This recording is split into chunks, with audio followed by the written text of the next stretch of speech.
Praise the Lord! Amen! Amen! Hallelujah! Lord to God! Masaya bang lahat ngayong umaga? Masaya bang lahat ngayong umaga? Dito tayo sa presensya ng ating Panginoon. Meron tayong celebration with our Lord. Praise God! Amen. Salamat sa magandang mic na ito, ha? Kailangan ng hawak ng mic na ganito. Lagi na lang daragdag.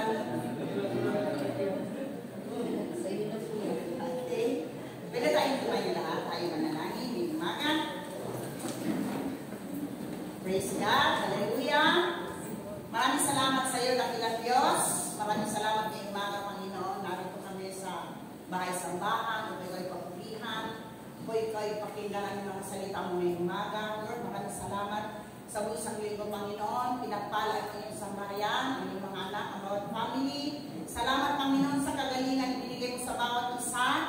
Salamat, Panginoon, sa mga panalangin namin na pinakinggan mo. Salamat, Panginoon, ang iyong kamay sa bawat tahanan ng iglesia dito, Panginoon. Lord, maraming salamat na parito kami ngayong umaga para ikaw ipatulihan. It's a day of our celebration with you, our Lord. A day of thanksgiving namin sa iyo ngayong umaga, Panginoon. Kaya dalagin namin, patuloy mo kami sa samahan, buong hapon, hanggang matapos ang gawain nito, Diyos. Samahan mo kami, Panginoon, with your comfort, with your Holy Spirit, with your inspiration, Panginoon. Bigyan mo kami espiritu ng interes ngayong umaga. Espiritu, maging attentive kami sa mga salita mo ngayong umaga. Pakikinggan namin ang iyong boses ngayong umaga. At patuloy kami nagtitiwala sa iyo. Dahil panalangin ko sa salamat sa iyo, sa tanging pangalan ni Jesus, aming Panginoon, tagapagligtas. Amen! Amen! Okay, okay po. Okay, second Sunday tayo ng umaga. Ang dinalihan ni Pastor ay yung libro yung the defensive, offensive and offensive in the word. Okay. Word of God. The word of God. Ngayon man ang dadaling ko po, the offensive weapon in prayer. So, yan. Ito ang ating kalakasan ng manalangin sa Panginoon. Paano nga ba tayo malapit sa Diyos? In times of problem, in times of trouble sa ating mga buhay. Paano ba tayo naging pagdigma sa ating Panginoon? How is our heart before our God? Paano yung puso mo sa harap ng Panginoon pag ikaw may pinagdadaanan sa buhay? Pepiks ka lang ba sa iyong Diyos? Gaano ka kakilala ang Diyos mo sa iyong buhay? Hallelujah! Magtutuos tayo ngayong umaga. Magpipagtuos tayo sa ating Diyos ngayong umaga. Hallelujah! So,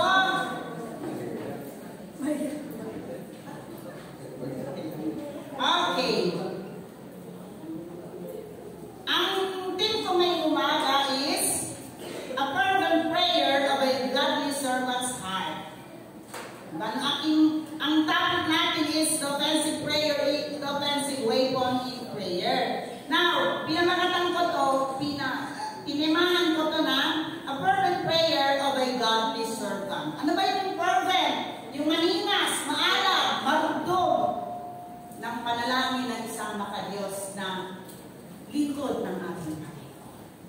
Godly servant's heart. Diba? So, makita natin ang pangyayari, makita natin ang senaryo dun sa Acts, ang ating topic ko, ang ating text sa Acts 4:23 to 33. Okay, no? Okay. Ang pangyayari dyan, yung Acts 4 na yun, si Peter and John nangaral yung early church ng kanilang naranasan nilang mga persecutions, naranasan nilang mga problema sa kanilang pangangaral, hanggang sa ngayon naman, marami pa rin nagre-reject sa word of ng ating Panginoon, di ba? Hindi pa rin lagi tayo tagumpay sa mga nangangaral, marami pa rin nagsasara ng pinto, marami pa rin nagre-reject, marami pa rin nagsasabi, mamaya na, alam ko na yan, yung mga ganon. So dito, pag-aaralan natin ngayong umaga, yung nangyari sa Peter and John at sila'y nangaral. Nang sila'y nakapangaral, that time, hindi nagustuhan yung mga councils, yung mga salary, mga scribe, yung kanilang pinapangaral about the resurrection of Christ. At sila ay kinulong for the night, dinitain sila ng mga scribe, ng salary, dinitain sila ng mga religious group. dinitain sila. Pero bago nangyari yung bago sila i-detain, ang maganda lang doon, bago sila na-detain, may na-save na may 5,000. Diba?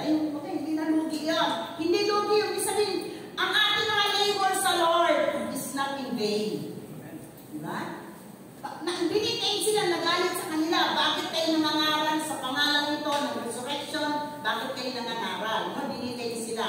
At yung pangyayari yung dinitain sila, may na-save na libo-libo na ang naligtas. Dahil sa kanila, nangangaral sila with boldness. Matapang sila yung pinapangaral kasi na-witness nila ang ating Panginoon nung mamatay after 3 days na buhay na mamuli mula sa mga patay. So, sabihin witness. Witness pa natin ang Panginoon sa buhay natin hanggang ngayon? Amen. Witness pa natin ang Lord. Kilala pa natin ang Diyos sa ating pinaglilingkuran. Kilala mo ang Diyos na tinanggap mo sa buhay mo? Amen. Amen. Hallelujah. So, hindi ko masyado makita po yun. Dito na lang. Buti na lang may kuya. Wala sa lamin ko yata may problem. Okay?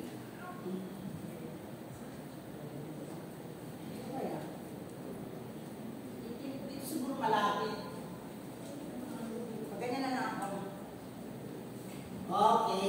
Klaro dito. Dito klaro. So, okay. So, makita natin yung first point ng topic ng umaga. Yung first point, no, sabi yung total dependency to God. Total dependency. No, in verse 24, in verse 24, dito, no, itong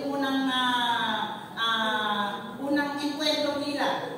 Sabi doon, and when they heard that, they lifted up their voice to God in one accord, and said, Lord, thou art God, which has made heaven and earth and the sea, and all that in them is. So, makita natin doon, yung total dependency. Pinagbawal sila, hinuli sila, pinagbawal. Pinagsabihan sila na huwag kayong mga ngaral. Pero makita natin sa mga taong si Peter and John, meron silang total dependency sa ating Panginoon. Umuwi sila doon sa kanilang lugar, sa kanilang mga leaders, at nireport nila kung anong ginawa sa kanila. So, nag-pray sila. Nag-pray sila sa Panginoon. Dito ba natin nakikita ang mga tao ito? Paano nga ba sila manalangin sa Panginoon? When you pray to God, dapat pinalangin mo kung sino ang Diyos na pinaglilingkuran mo. Inihayag nila ang pagkakilala nila ng kanilang Diyos na kanilang pinaglilingkuran. Diba sabi ka? Diba? In their fervent prayer to God, they lift up their voice and acknowledge who God is in their life. Dapat ganun tayo. Hallelujah! Marami tayong pinagdadaanan sa buhay. Lahat tayo dito, hindi tayo exempted sa mga problema. Pamilya, personal mo, sa iglesia. Marami tayong na-encounter ng problema. Now, paano tayo nag-pray sa ating Diyos? Ang mga tao ito, nung dumating yung pangyayari sa kanilang buhay, yung dumating yung ganung klaseng pagkabawal, dumating yung ganung klaseng problema, trial sa kanilang paglilingkod sa ministry. Anong kanilang ginawa? Total dependency to God. Amen! Amen. Total dependency. Hindi sa aking sariling kakayanan, hindi sa aking sariling katalinuhan, hindi sa aking sariling kagalingan, kung hindi sa aking Diyos na aking kilala na aking tinanggap ko siya sa aking buhay. Diba? Nanalangin sila sa Panginoon. Ano sabi nila? O Diyos, ikaw yung gumawa ng langit at lupa. Ikaw yung Diyos na aming ninuno. Dapat kasama ka. Lord, ikaw yung aking Panginoon. Bulag sa pool, bulag mo, nakasalanan ako, ilinis mo ako, pinatawad mo ako, Panginoon. Ginabayan mo ang buhay ko, Panginoon. Yung pagtibong sasabihin mo sa Diyos para malugod, mag-please ang Panginoon sa atin. Sa bawat prayer mo, ano ang dinidikta ng puso mo sa harapan ng Panginoon? Paano mo ka na ilalabas yung buong pagkakilala mo sa Diyos mo? Hindi nagpapray tayo petis-petis. Hindi nagpapray paano ka ba tayo mailalapis sa Panginoon buong problema natin? Paano ka natin mailalapis sa Diyos yung problema ng ating church, ng ating family? Personal mong buhay, personal mong karamdaman, paano natin ito may nalapit sa Panginoon? Nagpapray ba tayo with all our heart and with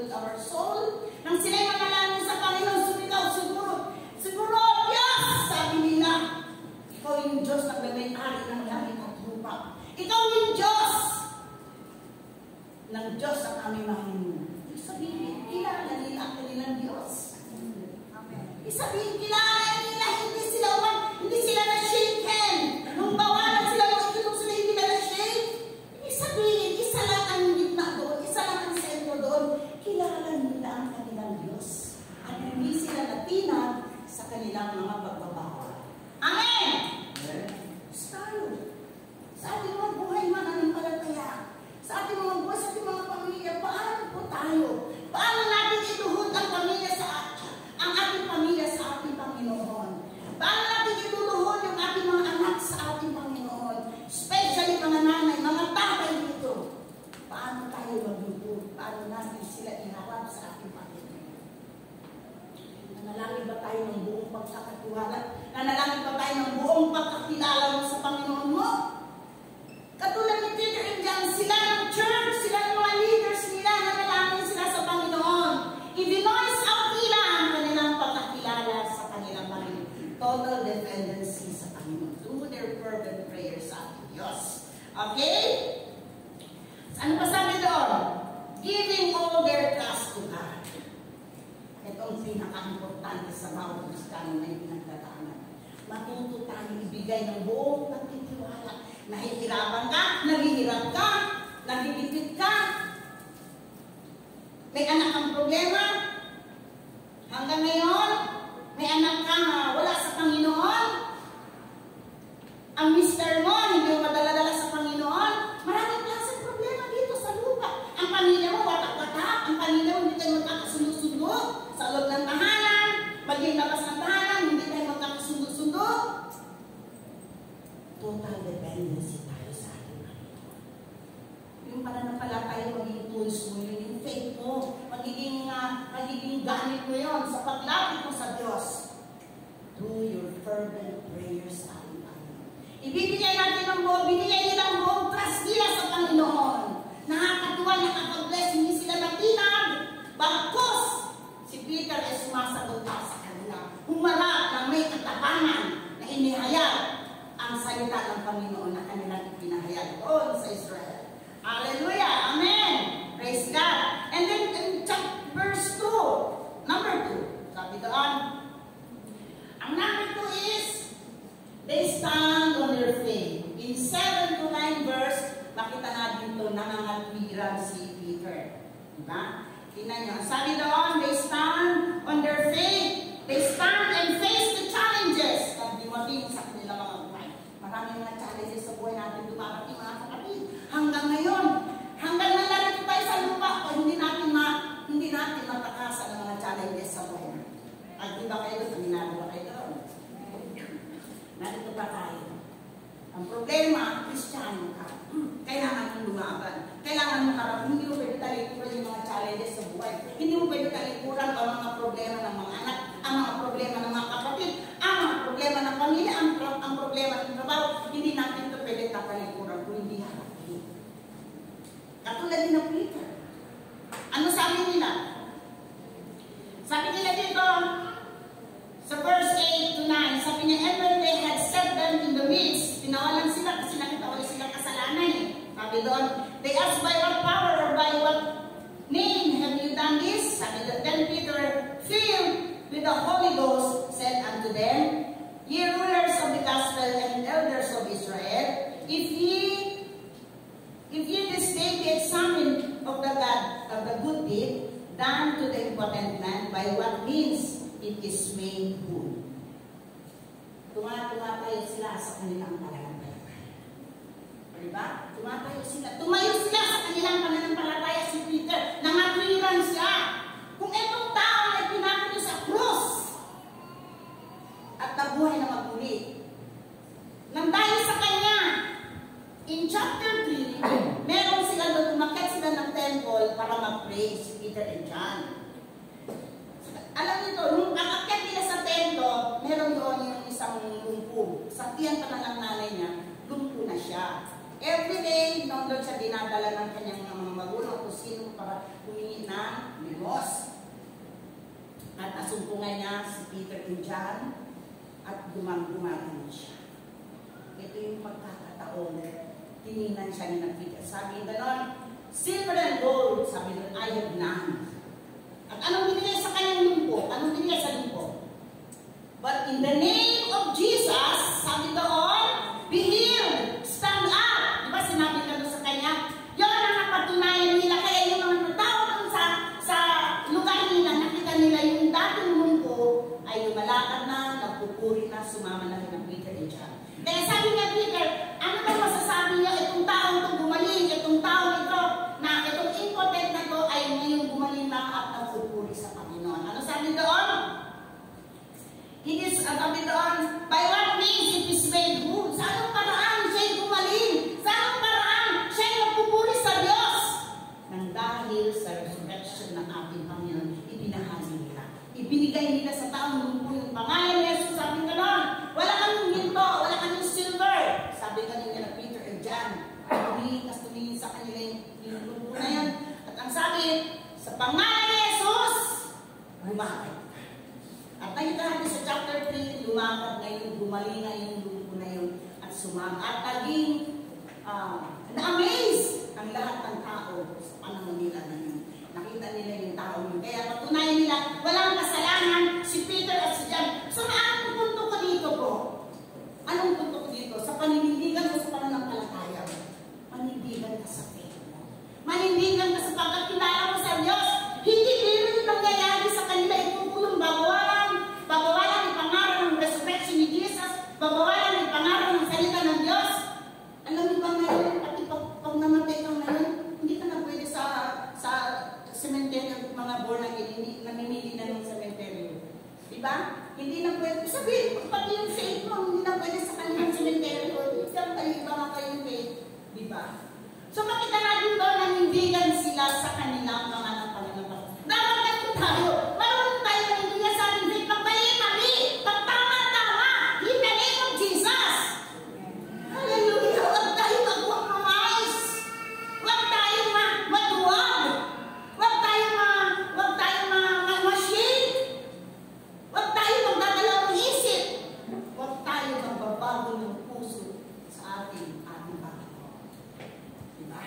Nangarap sila, tumibig sila sa kanilang pananampalataya. Hindi pwede magbago sa tao na kakilala sa Diyos niya. Hindi dapat hindi ito mapapalwala sa atin ang taong kilala mo sa buhay mo.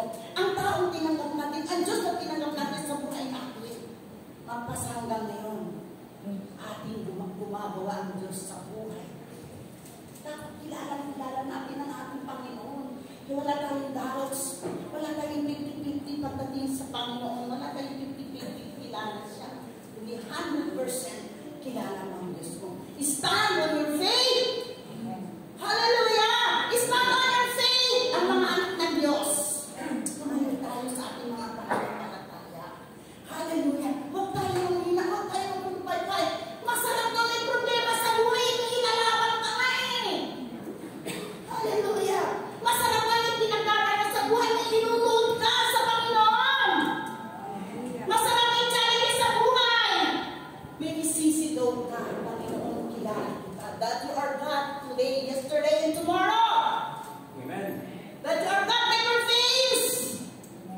Ikaw ang Diyos na nag-lead kay Moses para i-depart ang Red Sea. O, di ba? Hallelujah! Kung sa mga faith natin, mahirap. Which family? Kung sa mga pananampalataya natin, how do we pray to God? Paano nga ba tayo makipag-iig sa Panginoon para sabihin yung mga problema mo sa buhay? Ano ang puso natin sa harapan ng ating Panginoon? Do we pray for our family, ating children, ating husband, ating wife, ating mga manugang? Do we pray for them fervently? Hallelujah. Do we stand on our faith? Faith ang importante meron sa mga Kristiyano ang tumindig ka sa iyong pananampalataya. Pag hindi ka titindig sa pananampalataya mo, unti-unti ka naman. Gaganyan ka na. Bababa ka na ng bababa. Hallelujah. Praise the Lord. Hallelujah. Mga tao, mga Bible characters, si Abraham, nung sinabi ng Panginoon sa kanya, i-offer mo yung anak ko sa akin.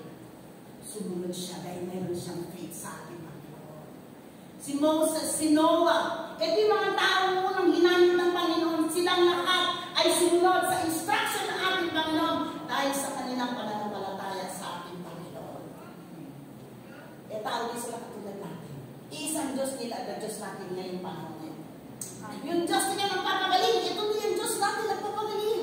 Meron silang faith, meron din tayong faith. Hallelujah! Kumusta ang faith mo, kapatid? Kumusta ang faith mo, nanay? Kumusta ang faith mo, daddy, tatay? Kumusta ang faith mo, lolo? Kumusta ang faith mo, lola? Kumusta ang faith mo, ate? Mga kabataan, kumusta ang? Hallelujah!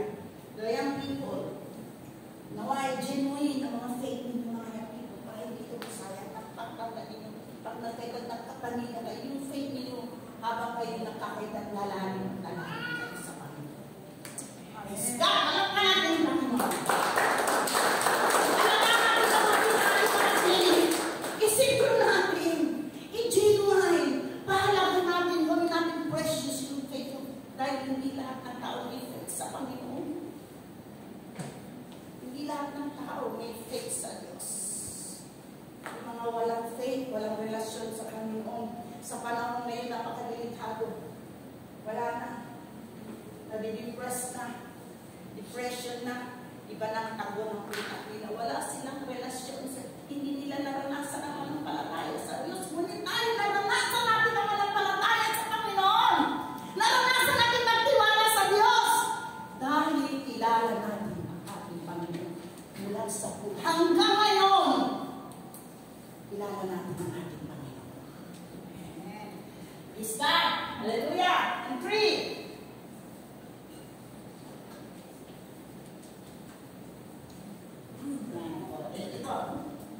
They stand on the truth. Diba? Ano to eh? Talagang magagaling, nakakahanga mga tao ng Diyos. Depend sila sa Panginoon. Tumatayo sila sa kanilang mananampalataya. At ang pangatlo, stand on their faith. No? Stand on the truth sila sa Panginoon. Sabi doon sa verse 10, palasasin ninyong lahat at ng buong bayan ng Israel na sa pangalan ni Jesucristo na taga-Nazaret na inyong ipinako sa krus na ibinuhay ng Diyos na maguli sa mga patay. Dahil sa Kanya ay nakatindig ang tao ito sa inyong harap na walang sakit. Nakatayo sa katipuhan. Tumindig. They stand on the truth. Itong tao ito na pinagaling ng Diyos sa inyo, yung taong pinako ninyo. Yung taong pinako ninyo, tinanggihan yung pinako nyo. Pero binuhay siya na muli ng Diyos. At ito ang resultan, pinagaling. Tayo na dito gumaling na. Magaling na tayo natin from nilinis na tayo ng ating Panginoon mula sa ating mga karamdaman. Pinagaling na tayo ng ating Panginoon. Katulad ng tao ito sa chapter 3, yung nakatayo, sumama sa kanila, tumayo, stand on the truth.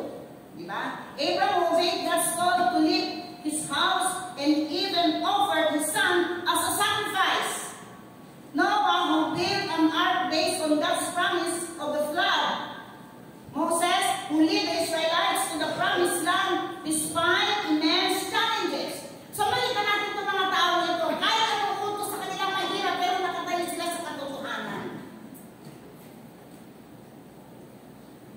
Naroon ang kanilang pagtitiwala nila sa Panginoon. Naroon ang kanilang pananampalataya. Naroon ang kanilang total dependency sa ating Panginoon. Alam niyo, totoo naman po yun eh. Pag mayroong tiwala ka sa Panginoon, walang alinlangan ang bawat isa sa atin. Ano man dumating sa buhay natin, ano man karamdaman, ano man storm, ano man bagyo, ano man problema sa loob ng tahanan. Pero kung nakatayo ka, paano nga ba? Example, Pastor Rebecca. Example, ano nga ba ang standing of the truth? On the truth that God will hear your prayer. Stand on the truth that God will never change, that God never fails. Hallelujah! Hindi ka man, ayun, meron akong bang nakausap sa online, sa message natin yan. Hindi na yata ko pinakikita.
Meron tayong dependency sa ating mga. Total dependency natin sa Diyos.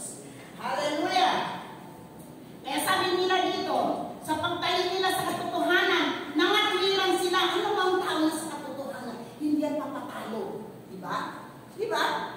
Ang nasa tama ka katotohanan, hindi ka patalo. Kaya tinan mo sila Peter, ipinagtanggol nila ang kanilang Panginoon. Ipinagtanggol nila ang kanilang ginagawa. Nangangarap sila ng salita ng Panginoon. Itong itawag ito ng pinako nyo, na nabuhay na magmuli, binuhay siya ng kanyang Diyos. Sabi nga noon, siya ito na sinyong harapan. Standing on the book. Diba? Dapat nasalit tayo parati.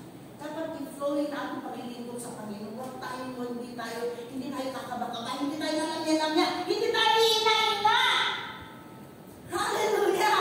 Praise God, no? Sasabihin na naman, mga sedra lang mga, yes, wala sa edad ang pag-init ng pagmamahal sa Diyos. Wala sa init ang age sa paglilingkod na meron kainitan sa Panginoon. Wala sa edad yun. Total nag-depend sa Panginoon.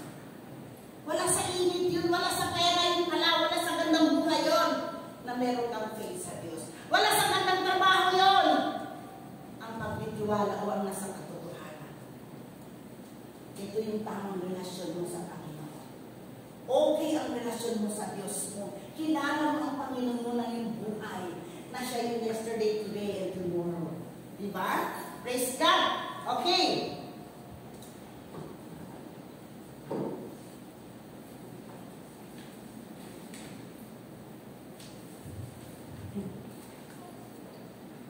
On 4. Ano mapansin natin sa 4? Tingnan nyo. Ito ang church. Ito yung mga anak ng Diyos. Ito yung mga naglilingkod sa Panginoon. Ano sabi niya? They stand united for family, church, and leaders. Diba? They stand in unity. Kung babasahin kasi ginawa ko, hanggang baba ako, nagtuloy ako. In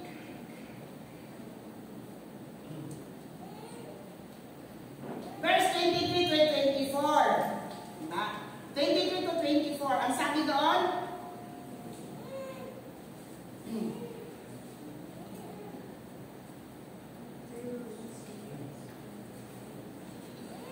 23 to 24. 24 lang dito. And when they heard that, they lifted up their voice to God with one accord and said, Lord, thou art God, which has made heaven and earth and the sea and that all that is in them. Ito nung sila ay manalangin, pagkatapos sila mag-pray sa ating Panginoon. Silang church, nung sila ay nakapanalangin sa Panginoon, ang pinagdumaya ang church. Lumaya ang church. They were set free. Ang sabi doon, no? They were set free. They were set free and healed from bondage. Experienced deliverance and healing from the power of prayer. Bakit kamo? Dahil after the prayer ng naganap sa church, ang lahat ay dumating sa kanilang kaisipan. Ano man ang meron sila, ito ay pagmalaki. Kung ano man ang meron sila, ito hindi kanila. Alam mo yung pagbabago, ang Panginoon talaga kumilos sa buhay natin. Yung kanilang mga ari-arian, pinagbebenta nila, dinala nila sa panan mga apostles, no? At ibinahagi sa mga nangangailangan. So ano makita natin dito? Through the fervent prayer, sa makapangyarihan panalangin nila sa Panginoon, ang lahat ay lumaya. Diba? So ibig sabihin, pwede palang nangyari sa ating dito. Hallelujah! Meron na within deliverance, within healing, from bondage. Ang mga tao ito lumaya sila, they were set free. Lumaya sila yung verse, kung babasahin yung verse 23, and yung pababa ng Pastor Ryan, pwede basahin mo. Verse, yung 34 to 35, kinasa na po. 30 na po. 30? Oo.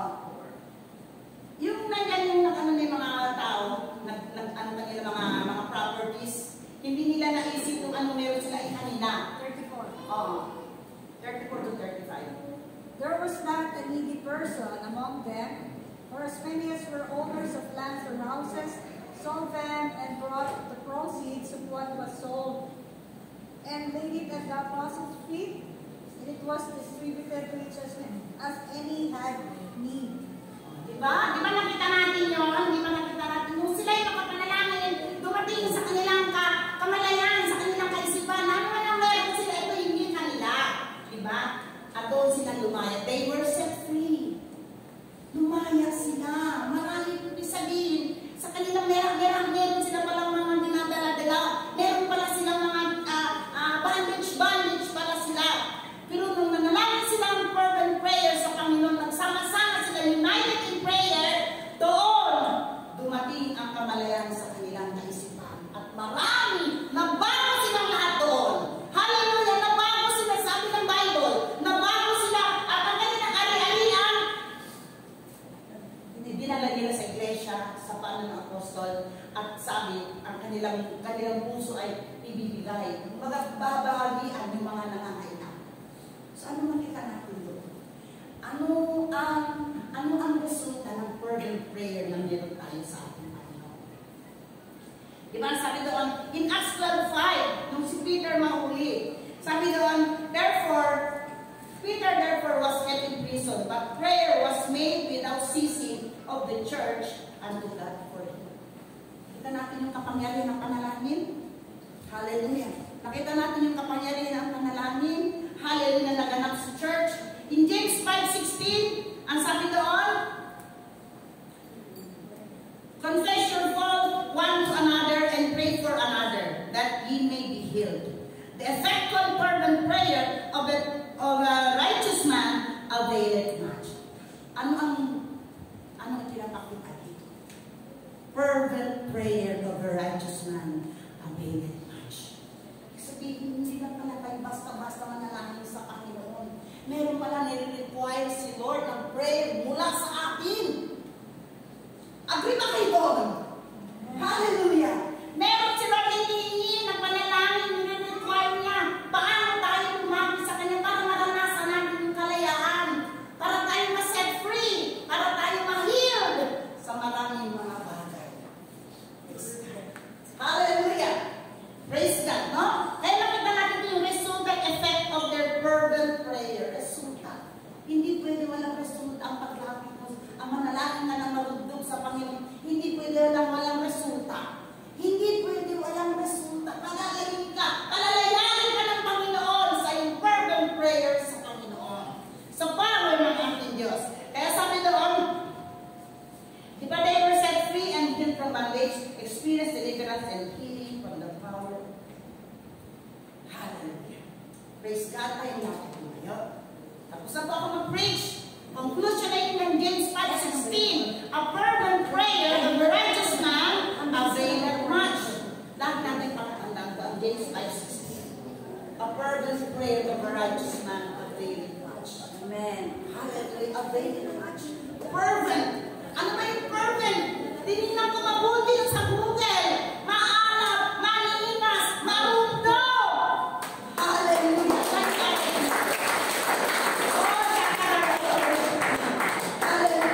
Pwede ba natin awitin yung Oh God, you are my God? Pwede ba natin awitin yun?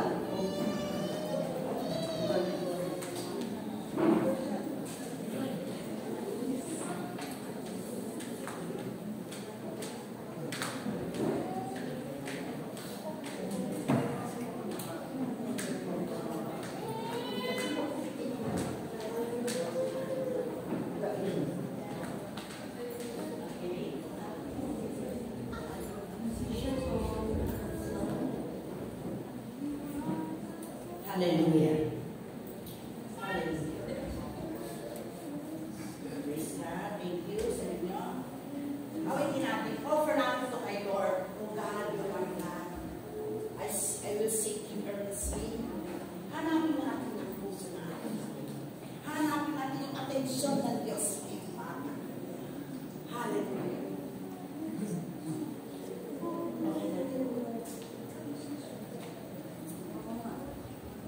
Okay, thank you po. Oh God, you are very good. Baka kayo.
dependence on you. Dahil hindi ko ito kaya. Kaya you need God. Kailangan ko natin ang Panginoon. At kung kailangan ko natin ang prayer, ng unity in the family, just raise your hands. Kailangan natin, Lord, ng aming buong family ay maging united.